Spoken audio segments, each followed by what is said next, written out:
Angela Merkel, attending her final European Council summit as Germany's Chancellor, took the opportunity to sound a warning about the possibility of a new wave of migration into the bloc, which one becking from countries including the Netherlands and Austria. Mrs. Merkel made her remarks during a wide-ranging discussion over a working dinner at Brdo Castle in northern Slovenia prior to the start of the summit today. The event, attended by the leaders of the EU 27, also touched upon the highly controversial idea of a European defence force, ways of reducing dependence on gas supplies from outside the bloc, and the bid by Western Balkan countries to be admitted to the EU by the end of the decade. Prior to the start of the dinner, Charles Michel, the European Council's president and a former Belgian prime minister, is said to have asked all those attending to switch off their phones to ensure confidentiality of the discussion on the EU's role in the world. Mrs. Merkel, who is stepping down after 15 years as Germany's leader, with SPD leader Olaf Scholz appearing in prime position to replace her,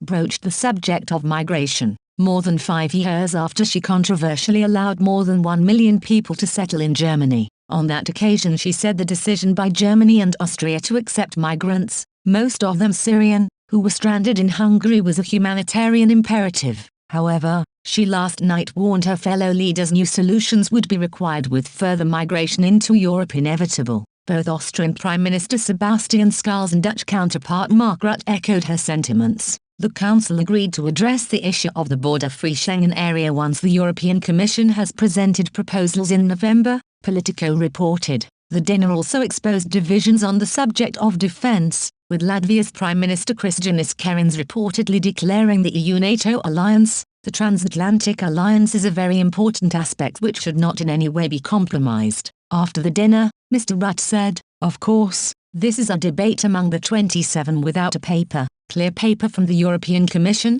so this was a brainstorming debate, and very useful. We have to do more on the European side to work on our collective defense, whilst at the same time we have to make sure that the transatlantic relationship through NATO but also the EU-US stays strong." Mr. Michel later revealed plans for a new political declaration with NATO prior to next summer's summit. Meanwhile, Emmanuel Macron took an apparent swipe at US President Joe Biden prior to the start of the dinner. Asked whether he believed Mr. Biden recognized his country's importance as an ally, the French president simply said, "We will see." EU Foreign Policy Chief Josep Borrell was tasked with writing a draft strategic compass, which will be presented in November, and which will be debated by leaders in December prior to approval in March 2022. Speaking afterwards, Mr. Borrell said, "We are very much aware that the world is having a shift on the geopolitical balance of power. There is a big bipolarity between China and the US on one side, and on the other side there is a multipolarity of actors,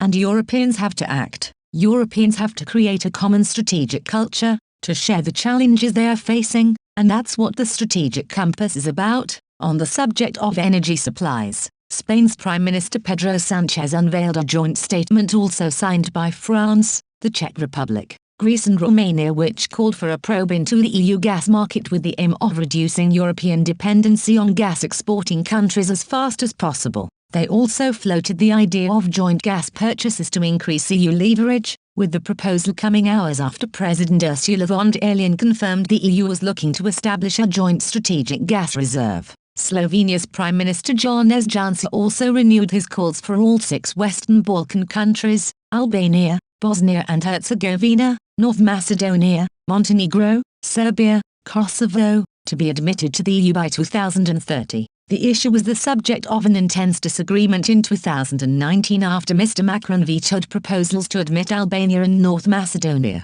At the time, then European Commission President Emmanuel Macron said Mr. Juncker described his decision as a historical mistake, adding, "I am very disappointed.